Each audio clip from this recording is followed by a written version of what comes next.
If you can't govern your emotions, someone else will.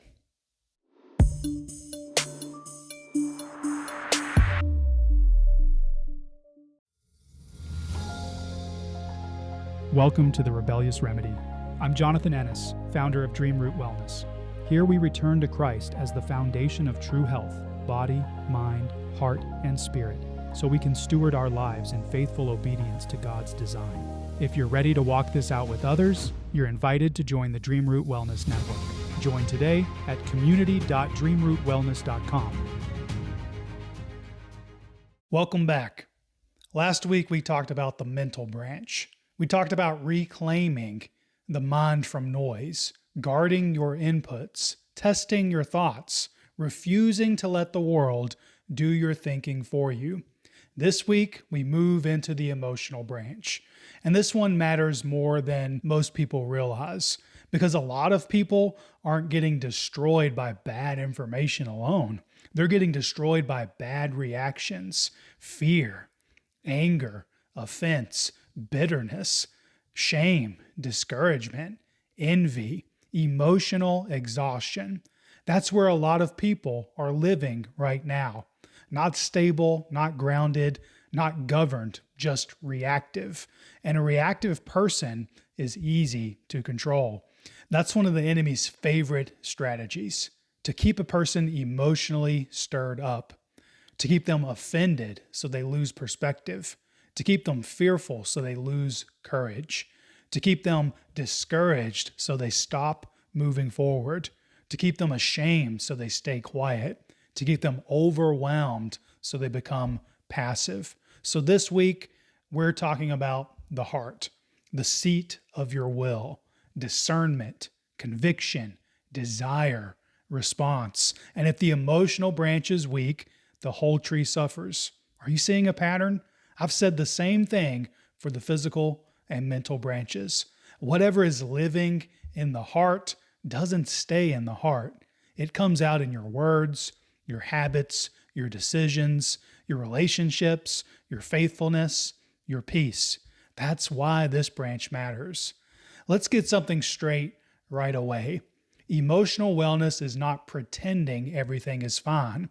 It's not stuffing feelings down. It's not acting tough. It's not becoming cold or numb. And it's definitely not letting your emotions run your life. Emotional wellness is learning to master your emotions so they serve truth instead of distorting it. That's the real issue, because emotions are not the enemy. Ungoverned emotions are the problem. God gave you emotions, but He didn't give them to rule you. They're signals, messengers, but they're terrible masters. Scripture says in Proverbs chapter 25, verse 28, like a city whose walls are broken down is a man who does not control his temper. A city with broken walls is exposed, vulnerable, easy to invade. That's what emotional instability does to a person. It leaves them open to manipulation, open to foolish decisions, open to conflict, regret, open to sin. That's why emotional discipline isn't weakness, it's protection. So what are emotions for? They tell you something's happening. Anger may signal injustice, pride, frustration, or crossed boundaries. Fear may signal danger, insecurity, unbelief, or uncertainty. Sadness may signal grief, disappointment, loss, or longing. Shame may signal conviction, humiliation, or a lie you've started believing about yourself. The point is this: an emotion tells you something is going on. It doesn't automatically tell you what that something means. That's where people get in trouble. They feel something strongly and assume that makes it true, but that's not always the case. A strong feeling isn't proof, it's a prompt to pause, a prompt to examine, a prompt to ask better questions. What am I feeling? Why am I feeling it? Is this emotion pointing to something real, or is it distorting reality? Am I being convicted or manipulated? Is this righteous or reactive? Is this fear from wisdom or fear from unbelief? Is this sadness from grief or from self-pity? Is this anger from love of what is right or from a bruised ego? That's emotional maturity. Not feeling less, but feeling honestly, then interpreting it wisely. Here's the bigger problem. The modern world trains people to react before they think. That's the whole game. Everything is built to stir the emotions fast. Headlines, social media, entertainment, political narratives, online arguments, outrage cycles, fear-based marketing. All of it is trying to bypass discernment and hit the heart first. Why? Because stirred up people are easier to move. That's why emotional chaos is profitable, and that's why it's dangerous. The world wants you reactive. God calls you to be ruled by truth. That's a massive difference. And this isn't abstract. I've seen this in healthcare. I've seen it in relationships. I've seen it in my own life. People don't usually wreck their lives in one dramatic decision. Most of the time, it's more gradual than that. They react instead of praying. They lash out instead of pausing. They numb out instead of processing. They spiral instead of examining their life. They withdraw instead of confronting honestly. They let a feeling lead them long enough that now it's become a pattern. That's how hearts get undisciplined. And if that goes unchecked, eventually your mind gets cloudier, your body carries more stress, your spiritual life gets quieter, your relationships get harder, and your peace gets thinner. So this matters because if you don't govern the heart will start governing you. So how do you strengthen this emotional branch? It's through disciplined honesty. First, recognize your triggers. What keeps provoking the same emotional responses? What stirs anger in you over and over? What stirs fear, shame, bitterness, envy? What stirs discouragement? Be specific. Who, what, when, where? A lot of people want emotional peace while staying carelessly exposed to the same triggers with no boundaries and no awareness. That doesn't work. Emotional strength often begins with subtraction, less exposure, less chaos, less access, less foolishness, less pretending you can handle things that consistently destabilize you. Second, process. Don't pretend. Once the emotion shows up, deal with it honestly. Don't pretend it's not there. Don't baptize it with fake spiritual language. Don't vent destructively. Don't numb yourself. Don't bury it and call that maturity. Process it through prayer, through journaling, through movement, through confession, through honest conversation when needed. Scripture says in Ephesians chapter 4, verse 28, "Be angry, yet do not sin." That means anger itself is not automatically sinful, but unmanaged anger gets sinful fast. The same is true with fear, with sadness, and with shame. If you don't process emotions, they don't disappear. They leak. They leak into your words, into your tone, into your habits, your body, and your relationships. Third, pause before you react. This is huge. When emotion rises, slow down. That pause matters because it interrupts the automatic response. Instead of instantly reacting, ask, what is this emotion pointing to? What story am I telling myself right now? What would the flesh do next? What would truth do next? That space between feeling and reaction is where strength gets built. Weak people react instantly. Strong people can pause. That pause is where wisdom can enter.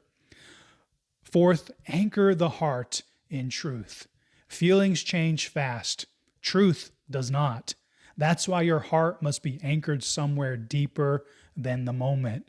Otherwise, every emotion becomes a pattern that controls the day. Proverbs chapter 4, verse 23 says, "Guard your heart with all diligence, for from it flows springs of life. That means when fear rises, you answer it with truth. When shame rises, you answer it with truth. When anger rises, you answer it with truth. And when despair rises, you answer it with truth. Truth steadies the heart. Not because you stop feeling, because feeling stops being the final authority. Fifth, remember this is spiritual warfare. This isn't just personality management, it's war. Emotional instability keeps people trapped in cycles of sin, shame, distraction, and despair. That's why the enemy loves it, but the Spirit doesn't produce emotional slavery. Scripture says the fruit of the Spirit includes self-control. That matters because it means emotional discipline is not some personality upgrade. It's part of sanctification, part of obedience, part of spiritual maturity, part of becoming the kind of person who's not easily shaken, becoming the kind of person who is what God has called them to be. This might be the simplest way to say it. Your heart is not public property. It doesn't belong to the news. It doesn't belong to social media. It doesn't belong to culture. It doesn't belong to the last person who offended you. It does not belong to the moment. It belongs to God. That changes how you live, because once you understand that, you stop letting everything have access to your heart. You stop handing your peace away so cheaply. You stop letting outrage dictate your day. You stop letting insecurity narrate your self-worth. You stop letting old wounds explain every present reaction. You start taking ownership, and that ownership builds resilience. You become harder to manipulate, harder to provoke, harder to discourage, and harder to derail. Just like the physical branch had the biblical 24-hour life and the mental branch had the work of stewarding today's thoughts, the same thing applies here. You don't have to solve your entire emotional life today. You do need to steward today's heart. That means paying attention to what shows up. What emotion came strongest today? Was it anger, fear, bitterness, jealousy, sadness, shame, discouragement? There's any number of emotions you could fear, positive or negative. The next thing you need to ask is this: what triggered it? How did I respond? Did I pause, pray, numb out, speak life, or did I let the flesh take over? That's how clarity begins.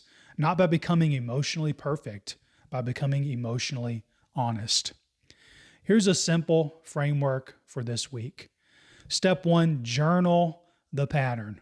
Write down the emotion, the trigger, and your response. Not your whole life story, just clarity. For example, I might write that the emotion I experienced in the day was frustration. The trigger may be that my plans got derailed. My response may have been that I snapped at someone. I didn't pause. I didn't pray. That alone starts exposing patterns. So if you can do that in your life, you can expose those patterns for yourself. Step 2, go deeper. Ask these questions. What emotions keep showing up the most? What people or situations provoke them? Is this mostly external, or is it something internal, still unsurrendered to God? Is this reaction coming from the flesh or being directed by the Spirit? That's where the real work starts. Step 3, pick one emotion to master. Don't try to fix everything all at once. Pick one. The one that keeps stealing your peace. It could be fear, anger, shame, envy, bitterness, discouragement. What is it for you? Create a new response after that, a Spirit-led response. For example, the old emotion might be anxiety. The old reaction might be to spiral, freeze, and shut down. The new response might be Psalm 56, verse 3.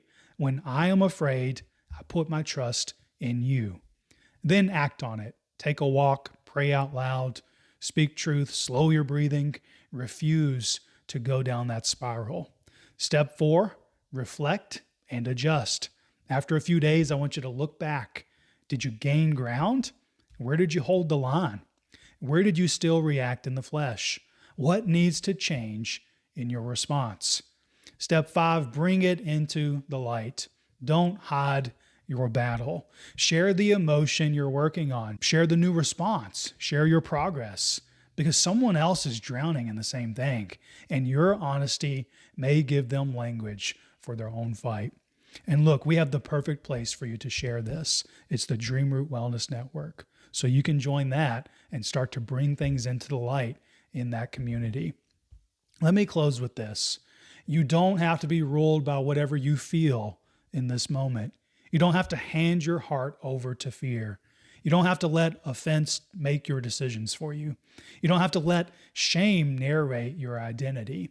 You don't have to let discouragement become your entire personality. You can take it back, not by becoming hard, not by becoming numb, not by pretending, but by becoming governed, by giving your heart fully to God and stewarding it with vigilance, wisdom, and strength. Again, Scripture says in Proverbs chapter 4, verse 23, guard your heart with all diligence, for from it flows springs of life. So, act accordingly.